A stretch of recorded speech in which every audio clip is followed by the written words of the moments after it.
મિત્રો આપણે જેમ બોયલનો નિયમ શીખ્યા એ જ રીતે ઈસવીસન 1787 માં ચાર્લ્સ અને ગેલ્યુસેક નામના બે વૈજ્ઞાનિકોએ જે હોટ બલૂન હોય છે, જે ફુગ્ગો હોય છે, બલૂન મોટો હોય છે, એના ઉપર એને ઘણા બધા પ્રયોગો કર્યા અને એ પ્રયોગોના અંતે એને કેટલાક તારણો કાઢ્યા.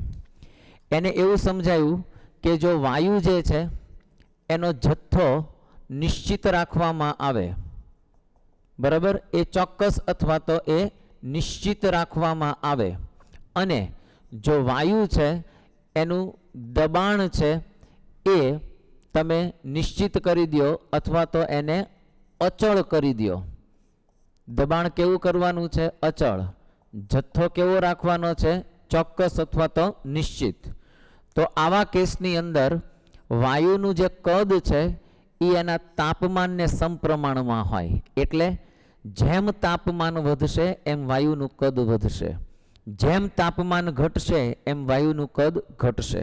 પણ શરત કઈ છે? વાયુનો જથ્થો માસ છે એ ચોક્કસ અથવા તો નિશ્ચિત હોવું જોઈએ. વાયુનું દબાણ એટલે કે પી એ કેવું હોવું જોઈએ? અચળ. આવો એક બેઝિકલી આઈડિયા ચાર્લ્સ નામના વૈજ્ઞાનિકે સમજાવ્યો.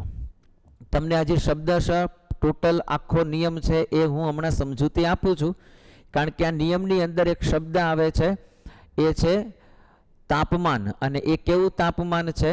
તો જે આપણે તાપમાન કહેશું એને આપણે કહેવાના છીએ શૂન્ય અથવા તો નિરપેક્ષ તાપમાન કહેશું.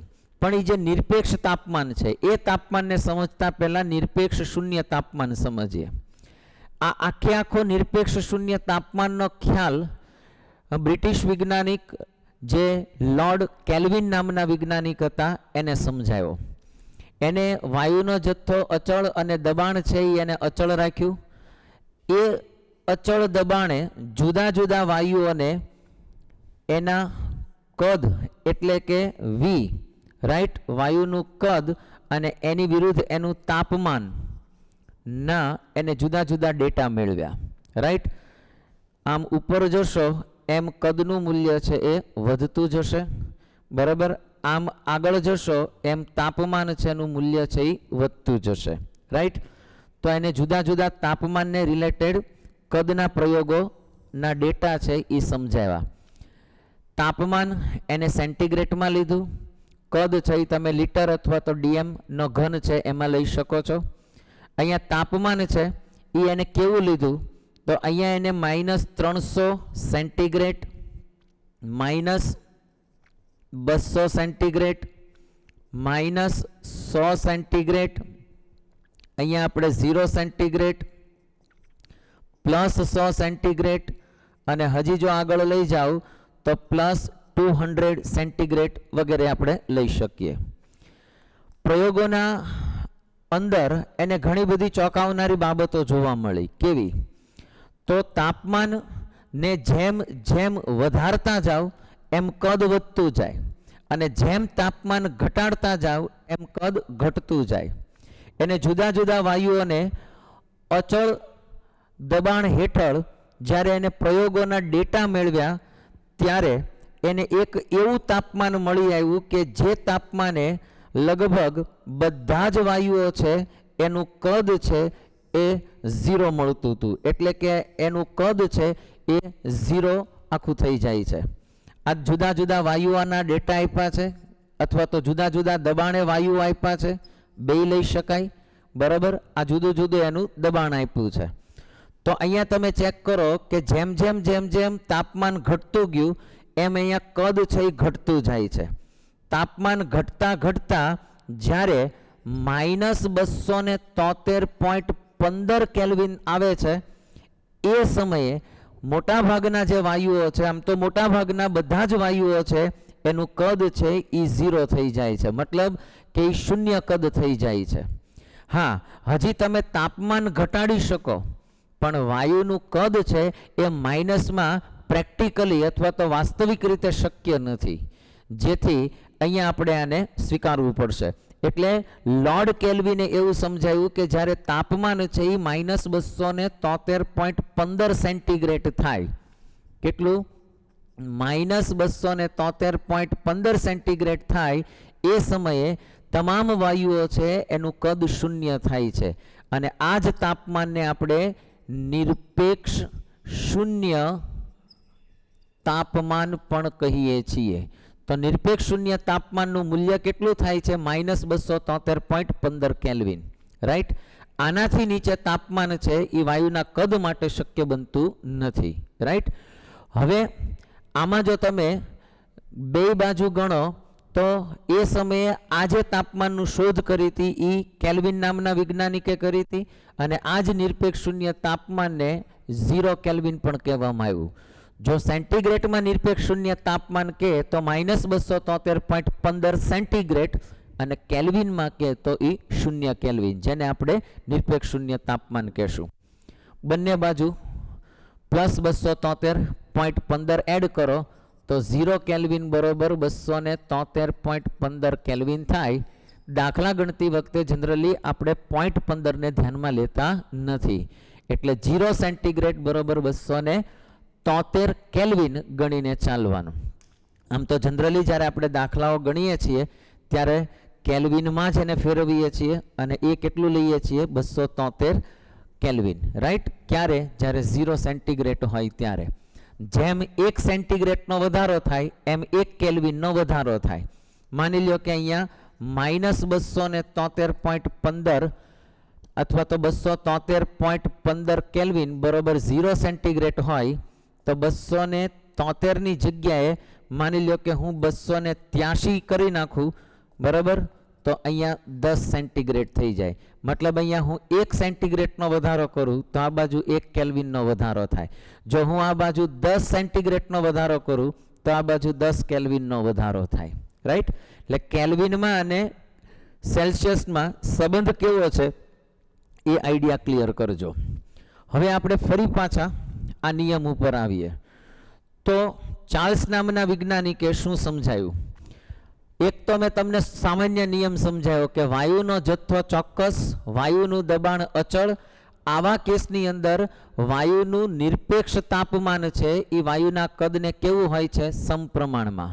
પણ એક્ઝેક્ટલી નિયમ એવો હતો કે અચળ દબાણે અને નિશ્ચિત વાયુના જથ્થાના તાપમાનમાં જો 1 સેન્ટીગ્રેડનો વધારો થાય કે 1 સેન્ટીગ્રેડનો ઘટાડો થાય તો તેના કદમાં થતો ફેરફાર છે એ 0 સેન્ટીગ્રેડ તાપમાને જે કદ હોય, જે મૂળ કદ હોય એના 1/273.15 ભાગ જેટલો, અથવા તો ખાલી તમે આટલું લેશો તો પણ ચાલે, 1/273.15 ભાગ જેટલો વધારો કે ઘટાડો થઈ શકે. ફોર એક્ઝામ્પલ, કોઈ એક્સ વાયુ છે, બરાબર, અને જો એ વાયુનું 0 સેન્ટીગ્રેડ તાપમાને એનું કદ છે એ વાય છે. શું છે? વાય લીટર છે. લીટરમાં મૂકીએ ચાલો, વાય લીટર છે. ક્યારે? 0 સેન્ટીગ્રેડ તાપમાને. એક્સ વાયુનું 0 સેન્ટીગ્રેડ તાપમાને એનું કદ કેટલું છે? વાય લીટર છે. રાઈટ. અથવા તો વાયની જગ્યાએ હું કોઈ આંકડો આપી દઉં કે 10 લીટર છે. રાઈટ. હવે માની લ્યો કે આ એક્સ વાયુ છે, એના તાપમાનની અંદર આપણે 1 સેન્ટીગ્રેડનો વધારો કરીએ તો 0 સેન્ટીગ્રેડમાંથી 1 સેન્ટીગ્રેડ થયું. તો હવે આ વાયુનું કદ કેટલું થાય? 0 સેન્ટીગ્રેડથી 1 સેન્ટીગ્રેડે લાવો તો વાયુનું કદ કેટલું થાય? તો કે પહેલાં જે મૂળ કદ હોય એટલું તો લેવાનું જ, અને એમાં વધારો કેટલો થાય? તો કે 0 સેન્ટીગ્રેડ તાપમાને જે કદ હતું, આ 10 લીટર કદ હતું, એનો 273 ભાગ જેટલો વધારો થાય. એટલે આ નિયમ છે એ ચાર્લ્સ સમજાવે છે કે 0 સેન્ટીગ્રેડ તાપમાને જે વાયુનું કદ હોય એ કદને ધ્યાનમાં રાખો, અને જો એ વાયુના તાપમાનમાં 1 સેન્ટીગ્રેડનો વધારો કરો તો એ કેટલું કદ વધે? તો કે મૂળ કદ વત્તા જે 0 સેન્ટીગ્રેડ તાપમાને કદ હતું આટલો છે એ વધારો તમને જોવા મળે. એનાથી ઊંધું ઘટાડો કરો તો આટલો ઘટાડો જોવા મળશે, જેને આપણે શું કહીએ છીએ? ચાર્લ્સનો નિયમ. હવે બેઝિકલી ચાર્લ્સના નિયમ ઉપર આપણે જઈએ તો કદ અને તાપમાન છે એ કેવા છે? સમપ્રમાણમાં. તો V = KT, તો V/T = K, તો V1/T1 = K. એ જ રીતે V2 upon T2 is equal two કે, તેનો મતલબ V1 upon T1 is equal two V2 upon T2. આવો જે નિયમ બને છે એ ચાર્લ્સ પ્રમાણે મૂકી શકાય. અથવા આવું પણ કહી શકાય કે V1 upon V2 is equal two T1 અહીંયા ઉપર આવી જાય તો T1 અપોન T2. આ ચાર્લ્સનો નિયમ સમજાવે છે જ્યારે વાયુનો જથ્થો અચળ અને દબાણ કેવું હશે? નિશ્ચિત. તો આ પ્રમાણે તમે આ સંબંધને પારખી અને તમે આગળ દાખલાઓ છે એ ગણી શકશો. રાઈટ મિત્રો, ચાર્લ્સના નિયમને ધ્યાનમાં રાખી તમને કેટલાક ચાર્ટ બતાડું છું અને એ ચાર્ટ પ્રમાણે તમે એના કેટલાક પ્રશ્નો છે એ સોલ્વ કરી શકશો. ચેક કરો તો તમે અહીંયા જુઓ V વર્સિસ T નો ગ્રાફ તમને આપ્યો છે. એમાં દબાણ અચળ છે. હવે જ્યારે V વર્સિસ T નો ગ્રાફ હોય ને ત્યારે એનું ઉદ્ગમન સ્થાનેથી શરૂઆત થાય છે. જુઓ, ઉદ્ગમ સ્થાન એટલે શું કહેવાય? આને ઉદ્ગમન સ્થાન કહેવાય. અહીંયાથી ગ્રાફ શરૂ થતો હોય. જો આવા અલગ અલગ દબાણ તમને જોવા મળશે. રાઈટ, ક્યારે? જ્યારે તમને V વર્સિસ T એટલે કે કદ વર્સિસ તાપમાનનો ચાર્ટ મળતો હોય ત્યારે. પરંતુ મિત્રો, જો V અપોન T, બરાબર, શું કહું છું હું? V અપોન T અને એની વિરુદ્ધમાં તમને V અથવા T નો ચાર્ટ જોતો હોય, V અથવા તો T નો, V upon T versus T અથવા તો V upon T versus V, એનો જો તમે ચાર્ટ જોશો તો એ તમને કોન્સ્ટન્ટ એટલે કે આવો અચળ મળશે. Right, V versus V1 upon T નો ચાર્ટ જુઓ. શેનો ચાર્ટ કહું છું? V વર્સિસ 1 અપોન T, તો તમને આવો ચાર્ટ મળશે ઢાળવાળો. એનાથી ઊંધું T વર્સિસ 1 અપોન V નો ચાર્ટ જુઓ તો પણ આ જ પ્રમાણે મળે. log V versus log T નો ચાર્ટ જુઓ તો એ ઉદ્ગમ સ્થાનથી સહેજ ઉપર ચડતા ક્રમમાં જોવા મળશે. અને એક નોર્મલ ચાર્ટ તો જે આપણે જોઈ લીધો છે કે V વર્સિસ T નો ગ્રાફ, તો એ તમને આ પ્રમાણેનો ચાર્ટ છે એ મળી શકે. રાઈટ, તો આવા જુદા જુદા ચાર્ટને રિલેટેડ પ્રશ્નો પણ તમને પૂછાય. ટૂંકમાં V versus T, V versus 1 upon T, T versus 1 upon V, આવા કોઈ પણ ચાર્ટ હોય તો એ ચાર્લ્સનો નિયમ બતાડશે. પણ અંદરે તમારે યાદ રાખવું પડશે કે કોની વિરુદ્ધ કયો ચાર્ટ આપ્યો છે તો એનો શેપ છે એ તમને કેવો મળશે. રાઈટ, તો ડિટેલમાં પ્રશ્નો આની રિલેટેડ પણ પૂછી શકે તો એ તમારા ધ્યાનમાં હોવા જોઈએ. હવે આને રિલેટેડ કેટલાક દાખલાઓની હું ચર્ચા કરી દઉં. મિત્રો, એક પ્રશ્ન આપ્યો છે. જુઓ, 25 સેન્ટીગ્રેડ તાપમાને O2 વાયુને 50 સેન્ટીગ્રેડ કરવામાં આવે તો વાયુનું કદ કેટલું થાય? તો જરા તમે ચેક કરો કે તમને T1 કેટલું આપ્યું છે? 25. 25 એટલે 298 કેલ્વિન. હવે જો તમે એનું T2 છે એ 50 કરી નાખો તો એ 323 કેલ્વિન થાય. કેટલું થાય? 323. માની લો કે એ સમયે P1 છે એનું દબાણ છે તો તમારે P2 છે એ શોધવું છે. તો V1 upon V2 is equal two P1 upon P2. P2 ને કરતા બનાવું, અહીંયા મૂકી દઉં તો શું થઈ જશે? P1 ઇન્ટુ તમારે લેવું પડે V2 ના છેદમાં V1. મિત્રો, આ P1 થયું. V2 છે આપણી પાસે 323 અને એના છેદમાં 298. તો મિત્રો, આ P1 અને P2 નો સંબંધ જુઓ તો એ 1.06 P1 જેટલો થાય. મતલબ P1 અને P2 નો સંબંધ કેવો થાય? તો આપણને ઓપ્શન આમાંથી આવો કોઈ આંકડો નથી આપ્યો. 2 ગણું થાય છે, અહીંયા 2 આવે છે? ના, એક્ઝેક્ટલી નહીં આવે. 1/2 આવે છે એટલે કે અડધું? ના. 2 ગણા કરતાં વધુ થાય છે? 2 પોઈન્ટ ઉપર સમથિંગ છે? ના. 2 ગણા કરતાં ઓછું છે? એક્ઝેક્ટલી ઓછું છે. નથી 2, નથી અડધું, નથી 2 કરતાં વધુ, પણ 2 અને 1 ની વચ્ચે છે. તમે જુઓ, એટલે 2 ગણા કરતાં કેવું છે? ઓછું છે.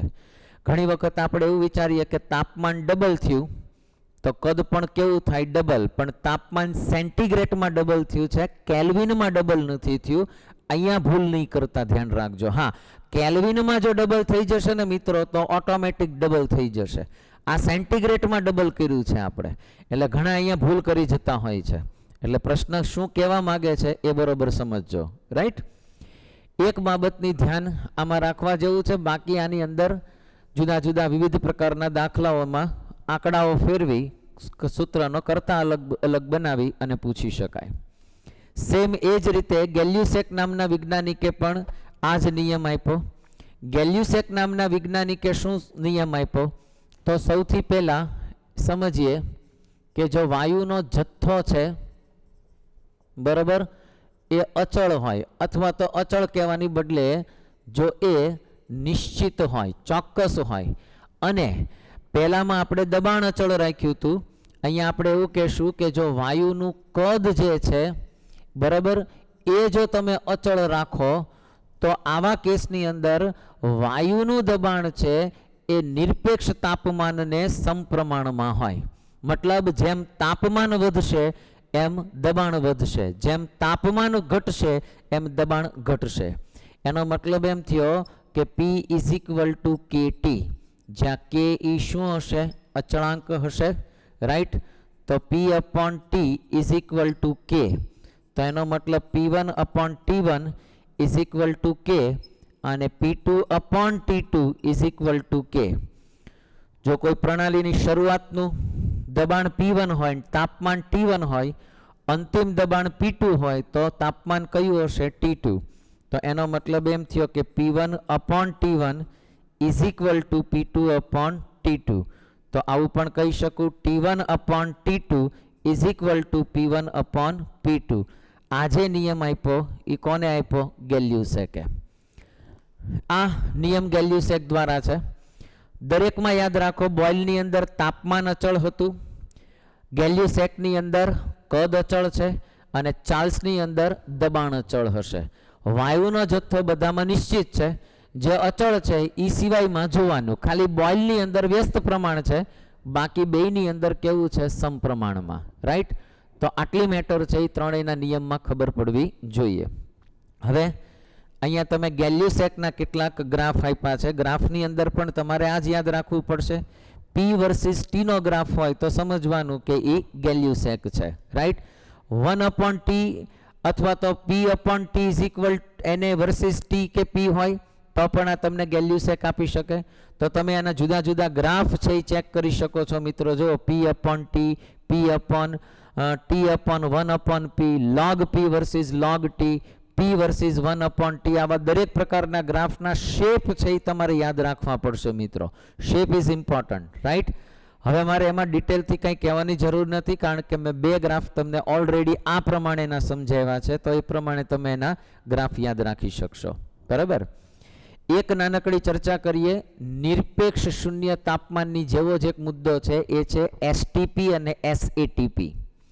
STP એટલે સ્ટાન્ડર્ડ ટેમ્પરેચર એન્ડ પ્રેશર. તમે જાણો છો કે જ્યારે STP કહેવામાં આવે ત્યારે તાપમાન 0 સેન્ટીગ્રેડ, બરાબર?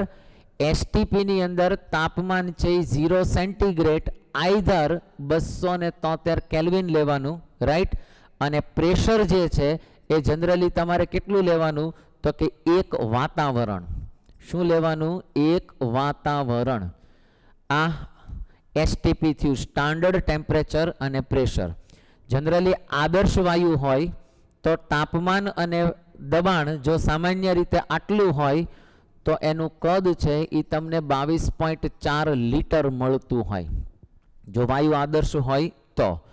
અને એ જ રીતે SATP હોય, standard ambient temperature and pressure. SATP નો મતલબ થાય એમ્બિયન્ટ ટેમ્પરેચર એન્ડ પ્રેશર. જો SATP હોય તો આનો મતલબ એમ થયો કે તમારે તાપમાન છે એ 298 કેલ્વિન, આઈધર 25 સેન્ટીગ્રેડ, જેને આપણે રૂમ ટેમ્પરેચર કહીએ છીએ, રાઈટ? આટલું તમે લઈ શકો છો. જનરલી એની આજુબાજુ લઈ શકાય. અને પ્રેશર જે છે એ 1 વાતાવરણની જગ્યાએ તમે 1 બાર લઈ શકશો, રાઈટ? નોર્મલી ટેમ્પરેચર અને દબાણ છે એમાં ફેરફાર થાય છે, એટલે કદ પણ જનરલી વધતું હોય. આવા કેસની અંદર મોટાભાગના વાયુઓનું કદ છે, મોટાભાગના વાયુઓનું કદ છે એ 24.7 લિટર છે મળતું હોય. આ નોર્મલ છે. પછી આમાં થોડો ઘણો ફેરફાર, વેરિએશન છે એ આવી શકતું હોય. જો તમને કીધું ન હોય તો તમે આ આંકડો છે લઈને ચાલી શકો, રાઈટ? તો STP અને SATP નો આપણે અર્થ સમજ્યા, બરાબર? એ જ રીતે આપણે ચર્ચા કરવી છે મિત્રો, એક આગળની ચર્ચા કરીએ એવોગેડ્રોના નિયમની. એવોગેડ્રોના નિયમ પ્રમાણે એવોગેડ્રો સામાન્ય રીતે ડાલ્ટન અને ગેલ્યુસેક આ બેયના નિયમનો સમન્વય કરી અને એને તાપમાન અચળ અને એને એવું સમજાયું કે વાયુનું કદ તાપમાન અને દબાણ જો અચળ હોય, તાપમાન અને દબાણ બરોબર ધ્યાન રાખજો, કહેતો જ જાઉં છું, તાપમાન અને દબાણ એ જો અચળ પરિસ્થિતિમાં હોય, આ બે અચળ હોય તો શું થાય, તો કે જે વાયુનું કદ છે, વાયુનું કદ છે બરાબર, એ અને વાયુની અંદર રહેલા અણુઓની સંખ્યા જે હોય, વાયુનું કદ અને એના અંદર રહેલા અણુઓ જે હશે એની જે સંખ્યા છે એનો એને ડાયરેક્ટલી સંબંધ આપ્યો. કેવો સંબંધ આપ્યો પછી સમજાવું કે જ્યારે તાપમાન અને દબાણ અચળ હશે ત્યારે સમાન કદ ધરાવતા, સાંભળજો, સમાન કદ ધરાવતા બધા જ વાયુઓની અંદર અણુઓની સંખ્યા સમાન હોય. મતલબ કે જો તાપમાન દબાણ આ બંને અચળ હોય તો જેટલા વાયુઓ હશે અને દરેક વાયુનું જો કદ અચળ હશે અથવા તો કદ સમાન હશે તો એ કદ જે છે એ એના અણુઓની સંખ્યા અથવા તો વાયુનો જે જથ્થો છે એને સમપ્રમાણમાં હોય. મતલબ જો દરેક 5 વાયુ લીધા હોય મેં અલગ અલગ, પાંચેયના તાપમાન ને દબાણ અચળ હોય અને બધાનું કદ એક સરખું હોય મિત્રો, તો એ દરેક વાયુની અંદર અણુઓની સંખ્યા સમાન જ હશે. મતલબ એના મોલની સંખ્યા છે એ કેવી હશે, એક્ઝેક્ટલી સરખી હશે. તો તમે આવો નિયમ આપી શકો કે V સમચલે છે n, તો આને આમ પણ લખી શકાય V is equal two Kn, જ્યાં એ K શું છે એ એનો અચળાંક છે, તો V1/N1 is equal two K કરી શકાય તમે, બરાબર. હવે થોડીક આની સાથે સાથે હું એક ઘનતાની પણ ચર્ચા આપી દઉં મિત્રો. નાની નાની બાબતો છે એ ધ્યાનમાં રાખવાની છે. તમે જાણો છો કે વાયુના મોલ, રાઈટ, એટલે શું થાય, તો કે મોલ એટલે ખબર છે કે દળના છેદમાં શું થઈ જશે, આણ્વીય દળ, જેને આપણે શું કહીએ છીએ, મોલ, બરાબર. તો સામાન્ય રીતે દળ એટલે સ્મોલ m અને આણ્વીય દળ એટલે આપણે કેપિટલ M થી બતાડી શકીએ. જનરલી આ ગ્રામમાં હોય, શેમાં હોય છે, ગ્રામ, બરાબર. તો તમે દળના છેદમાં આણ્વીય દળ છે એ મૂકી શકો તો તમને મોલની સંખ્યા મળે. આપણી પાસે એવોગેડ્રોનો નિયમ છે Kn, તો V is equal two K m ના છેદમાં કેપિટલ M થઈ જશે. આવું કરી શકાય, બરાબર. હવે આને હું અહીંયા લઈ આવું તો કેપિટલ M, જ્યાં કેપિટલ M એટલે આણ્વીય દળ છે, બરાબર, ધ્યાન રાખજો, અને સ્મોલ m એટલે જે તે વાયુનું તમે દળ નક્કી કરી શકો. તો m ઇઝ ઇક્વલ ટુ શું થયું, K સ્મોલ m ના છેદમાં V, તો K ઇન્ટુ સ્મોલ m ના છેદમાં V એટલે આપણે એને શું કહી શકીએ, D કહી શકીએ, કેમ કે m/V એટલે આવું કહી શકું, જો દળના છેદમાં કદ બરાબર શું થાય, ઘનતા. તો અહીંયા મેં ડાયરેક્ટલી શું મૂકી દીધું, D. તો capital M is equal two KD, KD થઈ ગયું.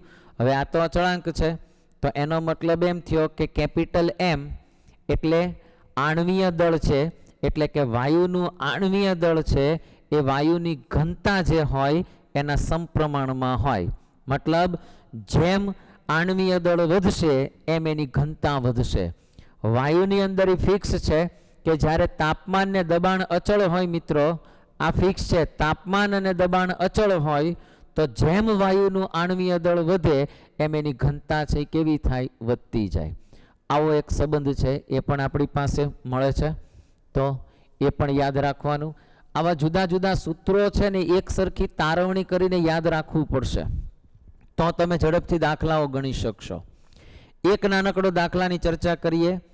બંધ પાત્રમાં STPA 1.5 ગુણ્યા 6.022 ગુણ્યા 10⁻23 ક્લોરીનના અણુઓ છે તો એ કેટલું કદ રોકે. હવે આપણને STP કહી દીધું, સ્ટાન્ડર્ડ ટેમ્પરેચર એન્ડ પ્રેશર. હવે આપણને 6.22 ગુણ્યા 10⁻23 એટલે 1 મોલ થયો, એને ગુણ્યા 1.5 એટલે 1.5 મોલ થયો. તો તો જો 1 મોલ હોય, એસટીપી એ જો 1 મોલ હોય તો આપણને એનું કદ ખબર છે 22.4 લિટર હોય, તો 1.5 મોલ હોય તો કેટલું થાય? આ બેનો ગુણાકાર કરો, બરાબર. એટલે 1.5 ગુણ્યા 22.4 એટલે ડાયરેક્ટ જવાબ મળશે 33.6 લિટર સમથિંગ છે એ તમને મળે. આ એક બેઝિક આઈડિયા આપ્યો છે એટલા માટે સમજાવું છું. આમ તો આ મોલ કન્સેપ્ટની અંદર તમે શીખી ગયા છો એટલે બહુ રિપીટ નથી કરતો. એક સરસ મજાનો પ્રશ્ન આપ્યો છે, 5 ગ્રામ કેલ્શિયમ કાર્બોનેટ નું વિઘટન કરતા ઉત્પન્ન થતા CO2 વાયુનું એસટીપીય કદ કેટલું થાય? CaCO3 એનું તમે ઉષ્મીય વિઘટન કરો એટલે CaO અને CO2 મળે. બેલેન્સ ન હોય તો કરવું પડે. આ બેલેન્સ જ છે, Ca 1O 2 3 થઈ ગયા, તો આ બેલેન્સ છે મિત્રો, આ બેલેન્સ કરેલું જ છે. આનો મતલબ એમ થયો કે જો આ 1 મોલ હોય મિત્રો તો આ પણ કેટલું હશે? 1 મોલ, અને CO2 પણ કેટલું હશે? 1 મોલ. આ વાયુ સ્વરૂપમાં હશે, આ સોલિડમાં હશે અને આ પણ સોલિડમાં હશે. જો 1 મોલ CaCO3 નું વિઘટન કરો તો 1 મોલ CO2 મળે, રાઈટ. 1 મોલ CaCO3 નો મતલબ થાય 100 ગ્રામ CaCO3, રાઈટ. અને 1 મોલ CO2 એનો મતલબ એવો થાય કે 22.4 લિટર, કારણ કે એસટીપી હશે, એસટીપી જ આપ્યું છે મિત્રો. આ 100 ગ્રામે 22.4 લિટર હોય તો આપણને આ 5 ગ્રામ આપ્યું છે, તો આ કેટલું થાય? તો ડેફિનેટલી આ બેનો ગુણાકાર થવો જોઈએ અને એના છેદમાં 100 મૂકી દો તો તમને CO2 જે છે એનું કદ મળી જાય. શું કરવાનું? તો કે 5 ગુણ્યા 22.4 ના છેદમાં 100 મૂકો એટલે તમને જે CO2 છે એનું કદ છે એ લિટરમાં મળશે, રાઈટ. બહુ સિમ્પલ પ્રશ્નો આવા હોઈ શકે, થોડી તમારે મગજ દોડાવવું પડે, થોડું કન્સેપ્ટ છે એ તમારે ક્લિયર કરવું પડે તો તમે ચોક્કસપણે છે એ આવા પ્રશ્નો ઉકેલી શકો, રાઈટ. નેક્સ્ટ એક MCQ આપ્યો છે કે એક ચોક્કસ વાયુમય મિશ્રણમાં ઓક્સિજન અને નાઇટ્રોજનનો ગુણોત્તર 1:4 છે, એના દળનો ગુણોત્તર 1:4 છે, તો એના અણુઓની સંખ્યાનો ગુણોત્તર કેટલો થાય? અણુઓની સંખ્યા એટલે જ mall. Mall of O2 is equal to શું થાય? દળ ઓફ O2 એટલે કે માસ ઓફ O2 ના છેદમાં કેપિટલ M, જેને આપણે આણ્વીય દળ કહેશું, એનો O2 થશે. અને એ જ રીતે મોલ ઓફ N2, નાઇટ્રોજન કીધું છે એટલે mall of N2 is equal two small m of O2 એટલે કે N2 નો દળ ના છેદમાં કેપિટલ M N2, આવું થશે. હવે આ બે મોલ છે, મોલની સંખ્યાનો ગુણોત્તર જોતો છે, આનું જ મૂલ્ય જોતું છે, તો આપણે લઈએ એના છેદમાં N2 ઇઝ ઇક્વલ ટુ, પહેલાં આપણે આ લઈએ O2 ના છેદમાં કેપિટલ MO2, આ આણ્વીય દળ છે, આ એનો દળ છે. હવે મિત્રો આને હું ગુણાકારમાં લઉં છું એટલે આ ઊંધું થઈ જશે. જુઓ તો કેપિટલ M એટલે કે આણ્વીય દળ ઓફ N2 ના છેદમાં એનું દળ N2 નું, રાઈટ. આવું આપણને એક મૂલ્ય મળવું જોઈએ. હવે આનું દળ, આણ્વીય દળ ખબર છે, આ આપણે એમને રાખીએ. માસ ઓફ O2 ના છેદમાં અહીંયા હું લઈ લઉં છું માસ ઓફ N2, એને ગુણ્યા હું આ બાજુ લઈ જાઉં તો માસ ઓફ N2, આણ્વીય દળ ઓફ N2. N2 નો આણ્વીય દળ આપણને ખબર છે કેટલો થાય છે? 28/32. અને આનો ગુણોત્તર આપણને આપી દીધો છે, કેટલો આપ્યો છે? 1:4. તો અહીંયા આપણે આવું લખી શકીએ 1:4 ગુણ્યા 28/32. આને ઉડાડી દો તો કેટલા મળશે? 7, રાઈટ.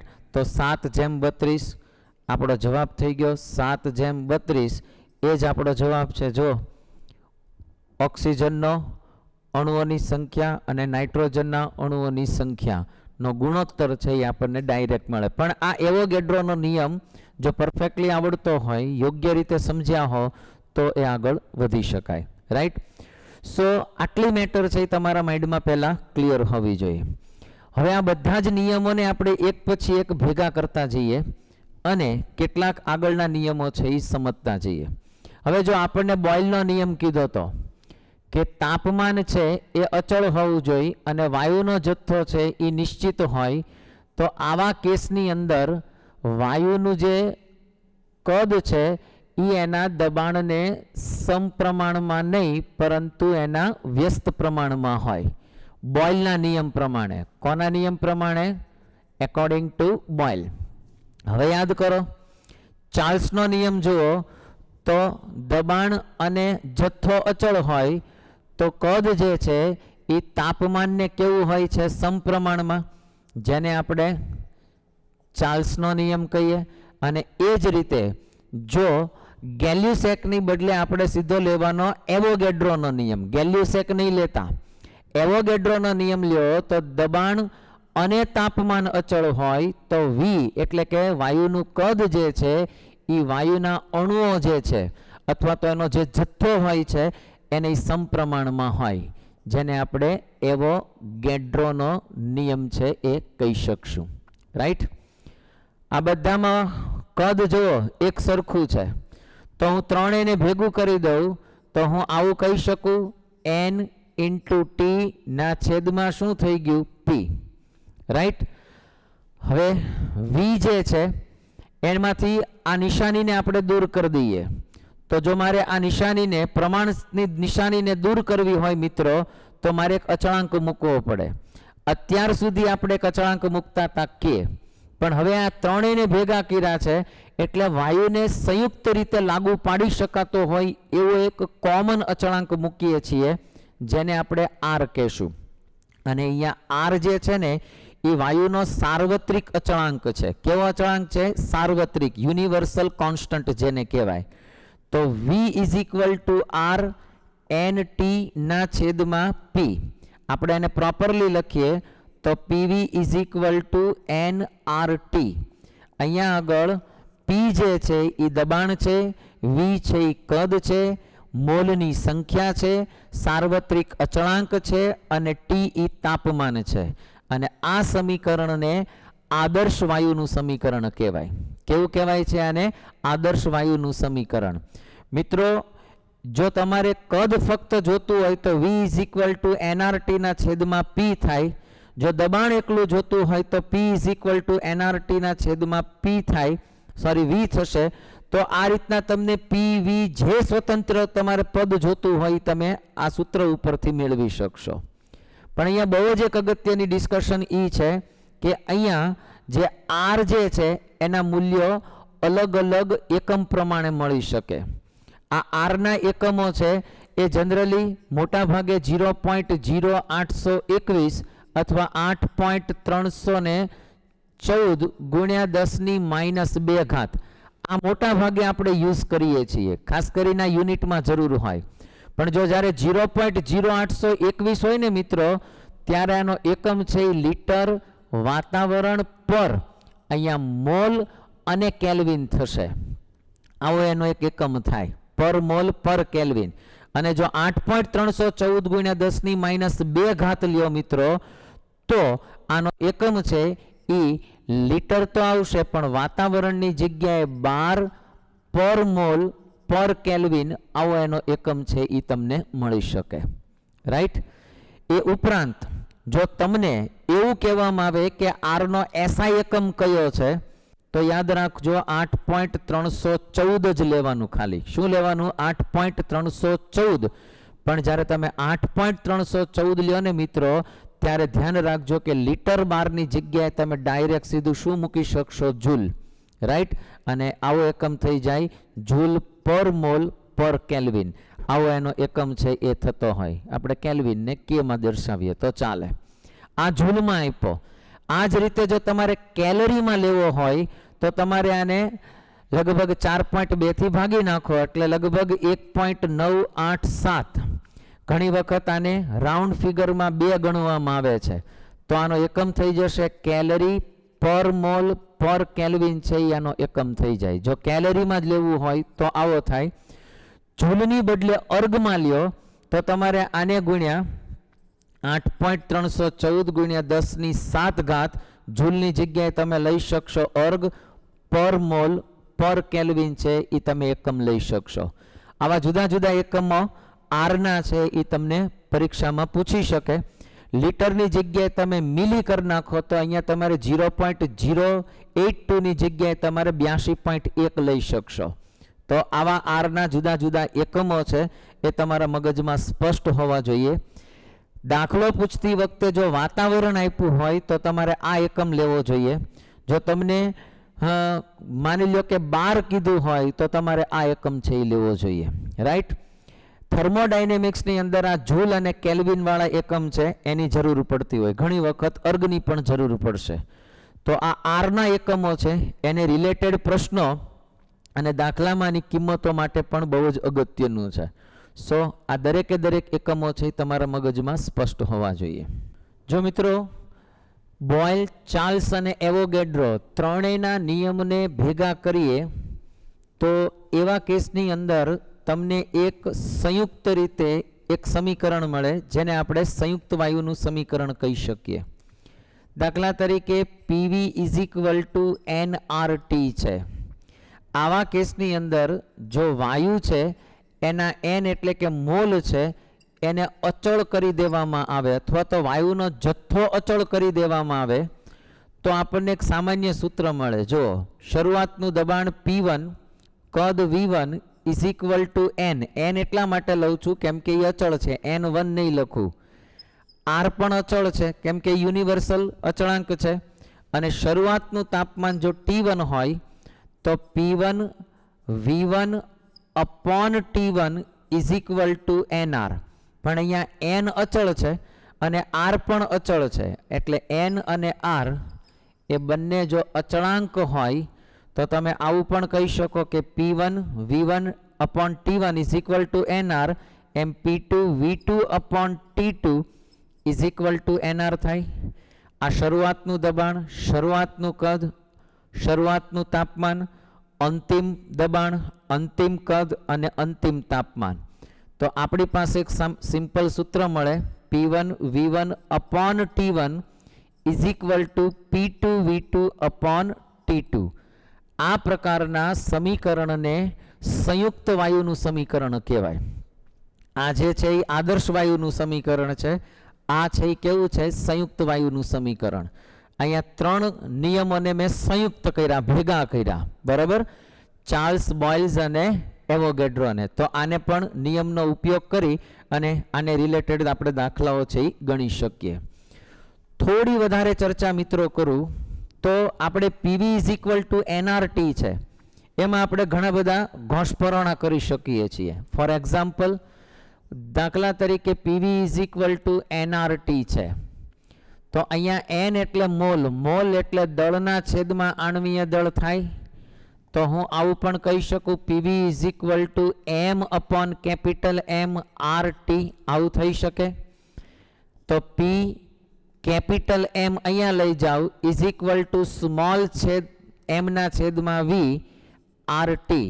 પણ m એટલે આપણને ખબર છે કે આ દળ છે અને આ કોણ છે? આણ્વીય દળ. રાઈટ. તો m ના છેદમાં V એટલે કે દળના છેદમાં જો કદ હોય તો એનો મતલબ D એટલે કે ઘનતા થાય. તો P કેપિટલ M એટલે આણ્વીય દળ = DRT. તો આપણી પાસે સૂત્ર બને D = P capital M RT. એક સૂત્ર આપણને આવું પણ મળે. એક સૂત્ર આપણને આવું પણ મળી શકે કે કેપિટલ M ને સૂત્રનો કરતા બનાવવું તો DRT ના છેદમાં P. એક સૂત્ર આપણને આવું પણ મળી શકે. જો કોઈનું આણ્વીય દળ તમારે જોતું હોય અને વાયુની ઘનતા ખબર હોય તો તમે એના તાપમાન અને દબાણ ઉપરથી આણ્વીય દળ છે એ ગોતી શકો. રાઈટ. અહીંયા સ્મોલ m ને પણ કેપિટલ સૂત્રનો કરતા બનાવી શકાય. Small m = PV capital M ના છેદમાં RT કરો તો તમને જે તે વાયુનું દળ છે એ પણ જડી શકે. આમ તમે અલગ અલગ જુદા જુદા ફેરફાર કરી અને સૂત્રમાં ફેરફારો કરી અને દાખલાઓ છે ગણી શકશો. રાઈટ. દરેકની અંદર આવા નાના મોટા છે તમે ચેન્જ કરી શકશો. તો એને આધારે તમે જુદા જુદા દાખલાઓ છે એની ગણતરી કરી શકો. તો મિત્રો આ સૂત્રોના ફેરફાર તમે તમારી જાતે કરી શકશો, આને ગોખવાની જરૂરિયાત નથી. જસ્ટ એટલું યાદ રાખો કે n ની જગ્યાએ તમે small m upon capital M મૂકી શકો, દળના છેદમાં આણ્વીય દળ. અને આટલી ખબર હોવી જોઈએ કે m ના સ્મોલ m ના છેદમાં v એટલે દળના છેદમાં કદ હોય તો એ ઘનતા થાય. તો એના ઉપરથી તમે કોઈ પણ સૂત્ર છે એને ફેરફાર કરી અને મૂકી શકો. આને રિલેટેડ કેટલાક પ્રશ્નો છે, કેટલાક દાખલાઓ છે, એની જો આપણે થોડી ડિસ્કશન કરીએ તો નાની મોટી ડિસ્કશન થઈ શકે એવું છે. પ્રશ્ન આપણને આપ્યો છે 200 ml કદના પાત્રમાં કેટલા સેન્ટીગ્રેડ તાપમાને 6.4 ગ્રામ O2 વાયુનું દબાણ 50 બાર થાય. હવે આપણને V આપી દીધો છે, કેટલો આપ્યો છે 200 ml, જેને આપણે 0.2 લીટર તરીકે કહી શકીએ, લીટરમાં ફેરવવું. કેટલા સેન્ટીગ્રેડ T આપણે ગોતવાનું છે, પ્રશ્ન છે. 6.4 ગ્રામ O2 આપ્યો છે, તો આપણે સ્મોલ m છે એ 6.4 ગ્રામમાં આપણે કન્વર્ટ કરી દઈએ, રાઈટ. અને O2 વાયુ કીધો છે એટલે આપણો કેપિટલ M છે એ 32 થઈ જશે, રાઈટ. અને દબાણ આપણને કીધું છે 50 બાર એટલે P = 50. અને આપણને બારમાં કીધું છે, બારમાં કહેશે એટલે R ની કિંમત છે એ આપણે કેટલી લેવાની, તો કે 8.314 ગુણ્યા 10⁻². બરાબર. હવે આવા જ્યારે તમે દાખલા ગણો ને ત્યારે તમને પ્રશ્ન એવો પૂછ્યો છે કે ટી કેવી રીતે ગણવાનો. તો જુઓ, આપણી પાસે સૂત્ર છે PV = nRT, પણ એના બદલે આવું લઈ શકીએ કે સ્મોલ m ના છેદમાં કેપિટલ MRT. ચાલો ટી ને સૂત્રનો કરતા બનાવું તો PV કેપિટલ M ના છેદમાં અહીંયા મારે સ્મોલ m * R આવું મૂકી દેવું પડે ડેફિનેટલી, કેમ કે આપણે ગણવાનું છે શું મિત્રો, તાપમાન ગણવું છે એટલા માટે. પણ હવે અહીંયા બરોબર ધ્યાન રાખજો કે ઉપર P આપણને કેટલો આપ્યો છે 50, બરાબર. જો આપણને 50 આપ્યો હોય તો આપણે એ પ્રમાણે જવું પડશે, રાઈટ. તો અહીંયા આપણે આપણા દાખલા પ્રમાણે જઈએ તો P આપણો કેટલો આપ્યો છે 50 બાર, રાઈટ. એ જ રીતે V ની કિંમત આપણને આપી દીધી છે, V ની કિંમત 200 ml એટલે 0.2 લીટર થઈ જશે, કેપિટલ M 32 થઈ જશે, અને સ્મોલ m અને R ની કિંમત આપણને ખબર છે. તો આના ઉપરથી તમે દાખલો છે એ ગણી શકશો, સરળતાથી તમારો દાખલો છે એ ગણાઈ જશે, રાઈટ. સો વેરી ઇઝી. પણ દાખલો ગણતી વખતે ભૂલ ન થવી જોઈએ એ બરોબર ધ્યાન રાખજો. ઉપર 50, V 0.2, M 32, 6.4 આ ગણતરી કોમન છે એટલે તમને સેન્ટીગ્રેડ મળી જશે. એક હજી આપણે દાખલો ચેક કરતા જઈએ મિત્રો, સિમ્પલ છે. આવા દાખલા આવતા હોય તો બહુ સારું પડે. પ્રશ્ન સરસ આપ્યો છે, 298 કેલ્વિન તાપમાને 500 ml પાત્રમાં.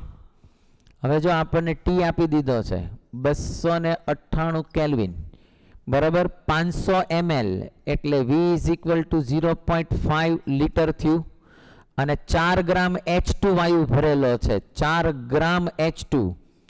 4 ગ્રામ એટલે આમ ગણો ને તો સ્મોલ m આપણો થયો 4 ગ્રામ, H2 એટલે કેપિટલ M થયો 2, H2 વાયુ કીધો છે.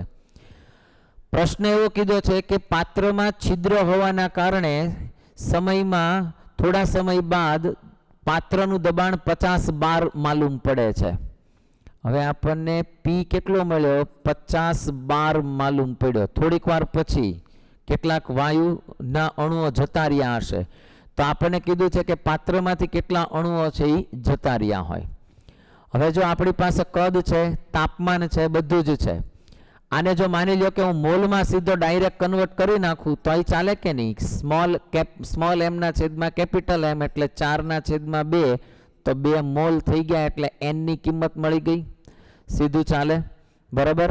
12માં કીધું છે મિત્રો આપણને, તો વિચારી લ્યો કે આપણે R ની કિંમત છે એ લઈ શકશું. તો શરૂઆતમાં દાખલા તરીકે આપણે P ગોતવું છે. જો કેટલાક અણુ વયા ગયા પછી 50 બાર મળ્યું છે, પહેલા નથી મળ્યું, ધ્યાન રાખજો. શરૂઆતનું દબાણ આપણે જો ગોતીએ તો કેટલું મળે, P = PV = nRT ના છેદમાં V થઈ ગયો. મોલ કેટલા છે 2, 8.314 ગુણ્યા 10⁻², બરાબર, અને અહીંયા મળી ગયું 298 અને કદ મળી ગયું 0.5. આના ગુણાકાર ભાગાકાર કરો એટલે તમને નિયર અબાઉટ 99.112 જે છે એ તમને શરૂઆતનું દબાણ મળ્યું હશે. હવે કેટલાક અણુ વયા ગયા છે એના કારણે દબાણ ઘટી ગયું. ઘટીને કેટલું થઈ ગયું તો કે ઘટીને 50 બાર થઈ ગયું. તો જરા વિચારો કે 99.1 માંથી હું 50 બાદ કરું તો 49.1 બાર છે એ ફેરફાર થયો. તો ઘટાડો કેટલો થયો જરા વિચારો જો. 49.1 બારનો ઘટાડો થયો. જે ઘટાડો આપણને જોવા મળે છે એ આનો જોવા મળે છે. ઘટાડો કોને લીધે જોવા મળ્યો તો કે અણુ વયા ગયા એને લીધે મળ્યો. રાઈટ. તો બાકીનું કામ આપણે કરીએ. તો હવે આપણે મોલને ગણીએ. ચાલો મોલને ગણવા હોય તો શું કરવાનું? તો આપણી પાસે સૂત્ર છે કે PV = nRT. તો n = PV ના છેદમાં RT. મિત્રો દબાણ હવે આપણને નવું કેટલું મળ્યું જોવો જોઈએ. 49.1 છે. જે ઘટાડો છે ને એ ઘટાડાના અણુ જ વયા ગયા હશે એટલે એ ગણવાના છે. અંદર પડ્યા છે નથી ગણવાના. જો તમે 50 બાર લ્યો તો એનો મતલબ શું થાય? અંદર પડ્યા છે એ અણુને કારણે તમને દબાણ મળે છે. આ 49.1 બાર દબાણ ક્યાંનું મળે છે? જે ઓલા અણુ વયા ગયા એને લીધે. તો જરાક આપણે વિચારીએ કે આપણને અહીંયા દબાણ મળશે 49.1. પાત્રનું કદ તો એટલું ને એટલું જ છે, એમાં તો કાંઈ ફેરફાર નથી. 0.5 આરની વેલ્યુ તો એની જ રહેશે 10⁻², અને તાપમાન પણ એઝ ઇટ ઇઝ રહેશે, એમાં કોઈ ફેરફાર નથી. હવે જો આની ગણતરી કરો તમે તો તમને જે જવાબ મળે એ મોલની સંખ્યા મળે. શું મળે તમને? મોલની સંખ્યા. મોલની સંખ્યા ઉપરથી તમારે જો અણુઓની સંખ્યા ગણવી હોય તો એને ગુણ્યા એવોગેડ્રો આંક કરી નાખો એટલે તમને અણુની સંખ્યા મળે. કઈ રીતે તમને આ દાખલો ગણાય છે એ બરોબર ખ્યાલ હોવો જોઈએ. ખ્યાલ આવે છે? તો આ પ્રશ્ન છે એ પણ અગત્યનો છે. કેટલા અણુ જતા રહ્યા, કેટલું દબાણ વધ્યું, કેટલું દબાણ ઘટ્યું, એ માઇન્ડસેટ થવું જોઈએ. હવે એક નાનકડો પ્રશ્ન આપણે ચેક કરીએ. રાઈટ. પ્રશ્ન આપણને આપ્યો છે એક NCERT-માં અને આમ ગણો તો JEE-માં પૂછાણો છે. હવાનો પરપોટો 15 સેન્ટીગ્રેડ તાપમાને અને 1.5 બાર દબાણે પાણીની નીચે છે. શરૂઆતનું તાપમાન T1 આપણને 15 સેન્ટીગ્રેડ એટલે 288 કેલ્વિન, અને આપણને બીજું આપ્યું છે એની અંદર દબાણ કેટલું આપ્યું છે? P1 આપણને આપ્યું છે 1.5 બાર. બરાબર. પાણીની નીચે છે. ઉપર આવે છે સપાટી ઉપર ત્યારે તાપમાન છે એ આપણું થઈ જાય છે 25 સેન્ટીગ્રેડ એટલે કે 298 કેલ્વિન, અને એ સમયે દબાણ છે એ 1 બાર થાય છે. આવું આપણને કીધું છે. તો પરપોટાના કદમાં શું ફેરફાર થયો હશે? માની લો કે શરૂઆતનું કદ છે એ V1 છે, શરૂઆત અંતિમ કદ છે એ V2 છે. તો P1 V1 upon T1 is equal to P2 V2 ના છેદમાં T2. ચાલો V2 ને સૂત્રનો કરતા બનાવું તો P1 into V1 into અહીંયા મળી જશે મને T2. રાઈટ. અને એના છેદમાં અહીંયા આવી જશે T1 into P2. Okay. P1 કેટલું છે? 1.5. V1 as it is. T2 આપણું T2 કેટલું છે? 298. એના છેદમાં T1 288. P2 1.5. આવું આપણને કંઈક સૂત્ર મળશે. V2 ને સૂત્રનો કરતા બનાવું છું. રાઈટ. તો અહીંયા આપણે P2 લેવાનું છે એ એક જ છે, 1.5 નથી. તો 1.5 ગુણ્યા 298 ના છેદમાં 288 કરશો એટલે અહીંયા તમને મળશે 1.66 V. કોને બરોબર? V2. તો એનો મતલબ એમ થયો કે શરૂઆતનું દબાણ કદ છે એ V1 હતું, તો V2 કેટલું થયું? તો કે V1 ગુણ્યા 1.66 એટલે કે કદમાં 1.66 ગણો વધારો થયો. આ એને ઘણું વધ્યું, આટલા ઘણું મોટું થયું છે કદ, એવું કહી શકાય. રાઈટ. તો આ મેટર છે એ પણ તમારા માઇન્ડમાં સ્પષ્ટ થવી જોઈએ. આવા બધા પ્રશ્નો છે એ પૂછી શકાય. એક એમ્સનો પ્રશ્નની ડિસ્કશન કરીએ. બે જુદા જુદા બલ્બ એ અને બી ગેસ ધરાવે છે, એ અને બી ગેસ ધરાવે છે. આપણને એવું કીધું છે કે એની ઘનતા બીની ઘનતા કરતાં બમણી છે. ઘનતા માટે ડી ઓફ એ અને ડી ઓફ બી આની બમણી છે, એટલે આના કરતાં આની અડધી થઈ, એટલે D of A upon D of B કરું તો કેટલા થાય? 2. કેમ કે ડી ઓફ એ ઇક્વલ ક્યારે થાય?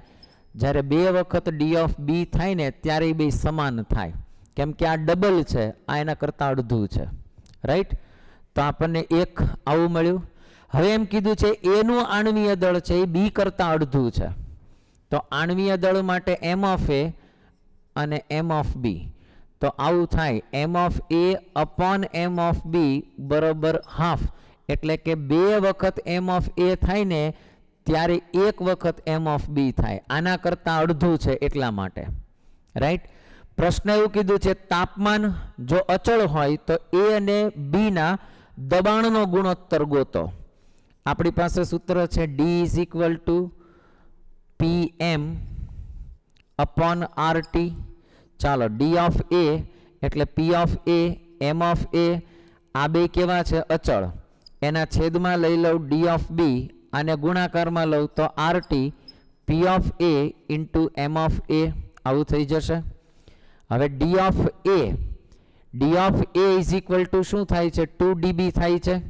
તો આની જગ્યાએ હું 2 ડીબી ના છેદમાં હું ડીબી મૂકી દઉં તો ચાલે.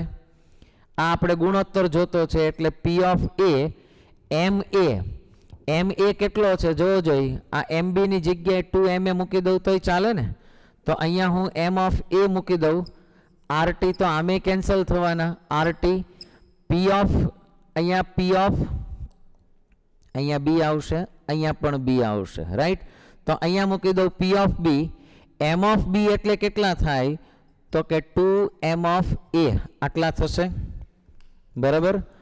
તો જરાક ચેક કરીએ. ચાલો R T cancel, M A cancel, M A cancel, તો વાહે વધ્યું શું આપણી પાસે? જો P of A upon P of B, અહીંયા 2 તો છે જ તે, અને આને બરોબર ડીબી કેન્સલ, તો 2 is equal to P of A upon 2b. આને અહીંયા ગુણી નાખો તો 2 P of B is equal to અહીંયા આને ગુણ્યા 2 is equal to P of A, એટલે 4 P of B is equal to P of A. Either આવું કહી શકું P of A upon P of B is equal to 4 ના છેદમાં 1 એટલે 4/1. આવો આપણને જવાબ છે એ મળી શકે. રાઈટ? બહુ જ સહેલું છે પ્રશ્નો, તો સરળતાથી તમે એને સોલ્વ કરી શકશો. તો આઈ થિંક આવા બધા દાખલાઓ પૂછાતા હોય છે, ખાસ કરીને એમ્સમાં આને રિલેટેડ ઘણા પ્રશ્નો પૂછાણા છે. તો મિત્રો આટલું વર્ક છે તમે સરળતાથી કરી શકશો. રાઈટ? તો હવે આપણે આગળના પોર્શનની અંદર ડાલ્ટનનો આંશિક દબાણના નિયમની ચર્ચા કરવાના છીએ. રાઈટ? ડાલ્ટનનો આંશિક દબાણનો નિયમ. મિત્રો ડાલ્ટનનો આંશિક દબાણનો નિયમ એવા વાયુઓ માટે જ લાગુ પડતો હોય છે કે જે વાયુઓ એકબીજા સાથે પ્રક્રિયા ન કરતા હોય. તો નિયમની શરૂઆત જ ત્યાંથી કહી શકીએ કે ધારો કે આપણી પાસે જુદા જુદા 4 વાયુ છે અથવા તો 5 વાયુ છે, અને આ 5 વાયુઓ જો એકબીજા સાથે પ્રક્રિયા ન કરતા હોય અને જો 5 વાયુઓને કોઈ એક પાત્રની અંદર ભેગા કરવામાં આવે તો એ પાત્રની અંદર લાગતું કુલ દબાણ કેટલું હશે? તો કે જે 5 વાયુનું વ્યક્તિગત દબાણ હશે, એટલે કે એનું આંશિક દબાણ જે હશે એ જ દબાણ છે એનું કુલ દબાણ હોય. તો નિયમ એવું કહે છે કે એકબીજા સાથે પ્રક્રિયા ન કરતા હોય એવા વાયુઓના મિશ્રણનું કુલ દબાણ છે અથવા તો એના આંશિક દબાણનો કુલ સરવાળો છે એ કેટલો હશે? આખા પાત્રનું કુલ દબાણ જેટલો હશે. આપણે જાણીએ છીએ કે દાખલા તરીકે એ વાયુ છે તો એનું આંશિક દબાણ પી ઓફ એ, બીનું પી ઓફ બી, સીનું પી ઓફ સી અને ડીનું પી ઓફ ડી હોય તો પી ટોટલ કેટલું થાય? કુલ દબાણ કેટલું થાય? આ બધાના આંશિક દબાણના સરવાળા જેટલું થાય. અને આપણી પાસે એક નિયમ પણ છે, જો આંશિક દબાણ અને આના મોલ અંશ વચ્ચેનો સંબંધ જોતો હોય તો પણ આપણી પાસે છે કે આંશિક દબાણ અને મોલ અંશનો જો આપણે સંબંધ જોઈએ તો કોઈ એક વાયુનું આંશિક દબાણ, ધારો કે આપણે આ વાયુનું આંશિક દબાણ જોતું છે, તો આંશિક દબાણ એ વાયુનું બરોબર કેટલું થાય તો કે જે કુલ દબાણ હોય એને ગુણ્યા આ જ વાયુ જે છે એના મોલ અંશ જેટલા, એના મોલ અંશના ગુણાકાર જેટલું થાય. મતલબ આ બેયનો ગુણાકાર કરો તો એ ગુણાકાર આંશિક દબાણને બરોબર મળે.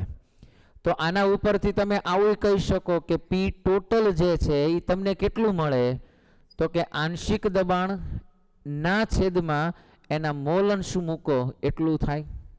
મોલ અંશ બરોબર એ કેટલું થાય તો કે આંશિક દબાણના છેદમાં કુલ દબાણ મૂકો તો તમને મોલ અંશ પણ મળે.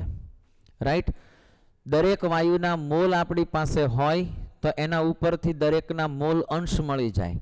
દરેકનું વાયુનું કુલ દબાણ છે એ આપણી પાસે ટોટલ બધાનું કુલ દબાણ મળી ગયેલું હોય તો દરેકના આંશિક દબાણ પણ આપણે શોધી શકીએ. રાઈટ.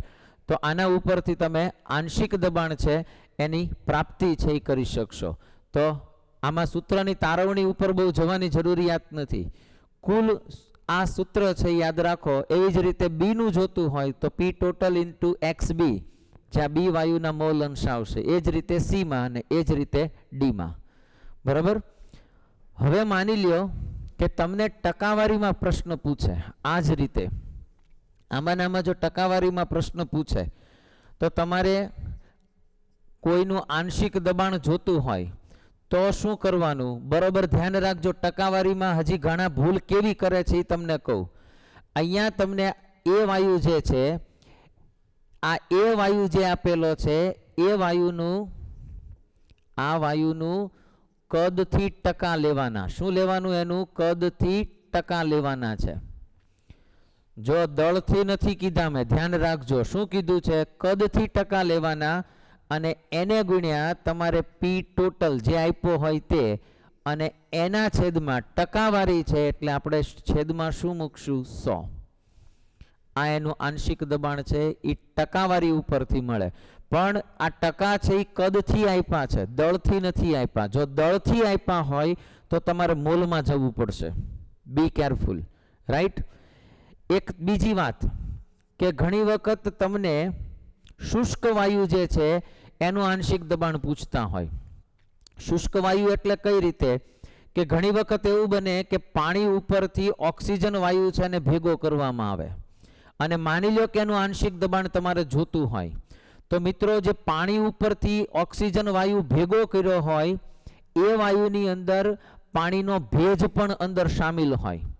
તો આવા કેસની અંદર જો તમારે શુષ્ક વાયુ જે છે બરાબર એનું આંશિક દબાણ જોતું છે, PO2 નું શુષ્ક દબાણ જે છે એ જો તમારે જોતું હોય તો તમારે શું કરવું પડે કે જે P ટોટલ આપ્યું છે એમાંથી તમારે H2O એટલે કે જે પાણીનું બાષ્પ દબાણ આપ્યું હોય એને તમારે બાદ કરવું પડે. કુલ દબાણમાંથી પાણીનું બાષ્પ દબાણ બાદ કરો ત્યારે ઓક્સિજન જે પાણી ઉપરથી એકઠો કરેલો છે જે ડ્રાય અવસ્થામાં હશે, શુષ્ક અવસ્થામાં હશે એ તમને મળશે. એનો મતલબ એમ થયો કે P ટોટલ તમને કેટલો મળે જોવો જોઈએ. PO2 જે શુષ્ક અવસ્થામાં તમે મેળવ્યો હશે અને એની સાથે H2O જે પાણીની બાષ્પ સ્વરૂપે હશે, આ બેને ભેગો કરો ત્યારે જે કુલ દબાણ તમને મળતું હોય. રાઈટ. તો આ પ્રમાણે પણ તમે સૂત્રનો ઉપયોગ કરી અને જવાબ મેળવી શકશો. ડાલ્ટનના આંશિક દબાણના સૂત્રોની તારવણી અગત્યની નથી, આ સૂત્ર અગત્યનું છે અને એના ઉપરથી દાખલા ગણવા એ બહુ જરૂરી છે. બરાબર. એ બહુ ઇઝી હોય છે, થોડુંક તમારે મથામણ કરવી પડે, ગણતરી હોય છે, બાકી કંઈ હોતું નથી. રાઈટ. અહીંયા આગળ તમને એક નાનકડા પ્રશ્નની ડિસ્કશન કરું છું. એક પ્રશ્ન આપ્યો છે, આપણે જોતા જઈએ. 0.5 લીટર H2 જેનું દબાણ કેટલું કીધું છે 0.8 બાર. પહેલા આપણે અહીંયા H2 લઈએ. રાઈટ. અહીંયા H2 ની અંદર આપણને કદ વોલ્યુમ કેટલું આપ્યું છે 0.5 લીટર અને 0.8 બાર એ એનું દબાણ છે. હવે બીજું તમે જુઓ તો ડાયઓક્સિજન. ડાયઓક્સિજન છે એ તમને 2 લિટર કદ આપ્યું છે અને એનું જે દબાણ આપ્યું છે એ કેટલું આપ્યું છે? 0.7 બાર આપ્યું છે. એક H2 વાયુ છે અને એક O2 વાયુ છે. બંનેના દબાણ અને કદ આપ્યા છે. હવે આ બંનેને ભેગા કરી અને 1 લિટર પાત્રમાં મૂક્યા છે. પહેલા વ્યક્તિગત દબાણ અને કદ અલગ અલગ છે મિત્રો. હવે એને એક પાત્રની અંદર એને ભેગા કર્યા છે. બરોબર ધ્યાન રાખજો. તો તમને એવું કહેવામાં આવ્યું છે કે તો આ વાયુ મિશ્રણ જ્યારે 27 સેન્ટીગ્રેડ તાપમાને 1 લિટરના કદની અંદર મૂકવામાં આવે તો એનું કુલ દબાણ છે તમને કેટલું મળે? મિશ્રણનું દબાણ છે તમને કેટલું મળશે? તમને એ દબાણ છે શોધવાનું કીધું છે. તો પહેલા બંનેના અલગ અલગ છે એની તારવણી કરવી પડે અને પછી આપણે એની અંદર ભેગું કરવું પડશે. રાઈટ? તો આવા કેસની અંદર શું કરવાનું? જો આ ને આપણે શેમાં ભર્યો? 1 લિટરમાં ભર્યું. આને આપણે શેમાં ભર્યું? 1 લિટરમાં. તો આને હું V1 કહું, આને P1 કહું, આને V2 કહું, આનો P2 આપણે ગોતીએ. સેમ આને V1 કહું, આને P1 કહું, આને V2 કહું, આનું આપણે P2 ગોતીએ. ચાલો, P1 V1 is equal two P2 V2. આપણે સૂત્રનો કરતા બનાવીએ. P2 is equal two P1 V1. P1 V1 એટલે 0.8 ગુણ્યા 0.5 ના છેદમાં 1. 8 પંચાને 40 એટલે 0.4 બાર મળશે. તમને હાઇડ્રોજનનું દબાણ કેટલું મળશે? 0.4 બાર. ચાલો આમાં ગણીએ. P1 V1 is equal two P2 V2. P2 ને સૂત્રનો કરતા બનાવું તો P1 V1 એટલે 2 ગુણ્યા 0.7 ના છેદમાં 1. તો 7 દુને 14 એટલે 1.4 બાર થશે. કુલ દબાણ કેટલું થશે? આ બેયનો સરવાળો કરું એટલું મળે. તો કુલ દબાણ P ટોટલ કેટલું મળશે મિત્રો? તો કે 1.4 વત્તા 0.4 બરોબર 1.8 બાર છે એ તમને કુલ દબાણ મળે. જો જ્યારે આવી રીતના વ્યક્તિગત દબાણ અને કદ આપ્યા હોય, વ્યક્તિગત દબાણ અને કદ આપ્યા હોય પછી બેયને ભેગા કરીને કોઈ એક પાત્રમાં ભેગું કરે એનું કદ આપ્યું હોય તો દાખલો ગણવાની પદ્ધતિ આમાં જ જવાની. બરાબર? સીધું આ બે ભેગું નહીં કરવાનું. P1 એટલે 0.8 બાર અને આને P2 ગણો તો 0.7 બાર. કેમ કે બેયના કદ અલગ અલગ છે. જો ભાઈ પછી એક કદ થયું તો એ તમને નવું કદ મળે છે એટલા માટે. બરાબર? એટલે આવા દાખલાઓ ગણતી વખતે ભૂલ ન થાય, ઉતાવળ ન થાય એનું પણ તમારે થોડું ધ્યાન રાખવું પડશે. આને રિલેટેડ આવા પ્રશ્નો છે એ પૂછાઈ શકતા હોય. રાઈટ? નેક્સ્ટ એના પછીના પ્રશ્નોની આપણે ડિસ્કશન કરીએ. એ બહુ જ અગત્યનો પ્રશ્ન છે. જુઓ, ડાયહાઇડ્રોજન અને ડાયઓક્સિજન બે વાયુ લીધા છે. 1 બાર દબાણ આપ્યું છે. દબાણ કેટલું આપ્યું છે? 1 બાર દબાણે ડાયહાઇડ્રોજનના 20% જેટલું વજન ધરાવે છે. વજન અથવા દળ કહેશે. 20% જેટલું વજન છે. તો ડાયહાઇડ્રોજનનું વિભાગીય દબાણ એટલે કે આંશિક દબાણ છે એ ગણો. હવે અહીંયા તમને એક પાત્રની અંદર હશે, માની લ્યો કે તો એનું તમને 1 બાર દબાણ આપ્યું છે. એ 1 બાર દબાણ એટલે P ટોટલ થયું, કુલ દબાણ થયું. હવે એમાં ડાયહાઇડ્રોજન જે છે એ ડાયહાઇડ્રોજન છે એનું વજનથી 20% દબાણ આપ્યું છે. જોજો, વજનથી કીધું છે. 20% જેટલું વજન ધરાવે છે. આ 20% જેટલું વજન ધરાવે છે. માની લ્યો કે એ 100 ગ્રામ હશે. માની લ્યો કે ડાયહાઇડ્રોજન અને ડાયઓક્સિજન બે થઈને 100 ગ્રામ બે જણા હશે એવું વિચારી લઈએ. તો એનો મતલબ એમ થયો કે 20 ગ્રામ છે એ ડાયહાઇડ્રોજન હશે અને 80 ગ્રામ જે છે એ ડાયઓક્સિજન હશે. ત્યારે 100 ગ્રામ થશે. વજનથી કીધું છે એટલા માટે. જો કદથી ટકાવારી કીધી હોત તો આપણું સૂત્ર જ હતું કે P આંશિક હાઇડ્રોજન માટે ગણીએ તો શું ગણવાનું? કદથી ટકાવારી ગુણ્યા P ટોટલના છેદમાં 100. પતી ગયું. આમાં ચેક કરીએ તો 20 ગ્રામ હાઇડ્રોજન તો આપણે મોલ ગણીએ. ચાલો, તો મોલ ઓફ હાઇડ્રોજન એટલે કેટલા થશે જોવો જોઈએ. 20/2 એટલે 10 મોલ થયા. અને ઓક્સિજનના મોલ ગણીએ તો મોલ ઓફ ઓક્સિજન બરોબર કેટલું થયું? તો તો કે 80 ના છેદમાં 16 દુ ને 32 એટલે 2.5 થશે. 16 દુ 32, 32 દુ 64 ને અંદર બીજા 16 નાખો એટલે ઓકે 2.5 થશે. તો આપણા કુલ મોલ કેટલા થયા જોવો જોઈએ. પી આપણા કુલ મોલ કેટલા થયા? મોલ કુલ 12.5 થયા. હવે આપણે આંશિક દબાણ કોનું જોતું છે? હાઇડ્રોજનનું. તો આપણે એના મોલ અંશ હાઇડ્રોજનના જ ગોતવા પડે, બીજામાં શું કામ મહેનત કરવી?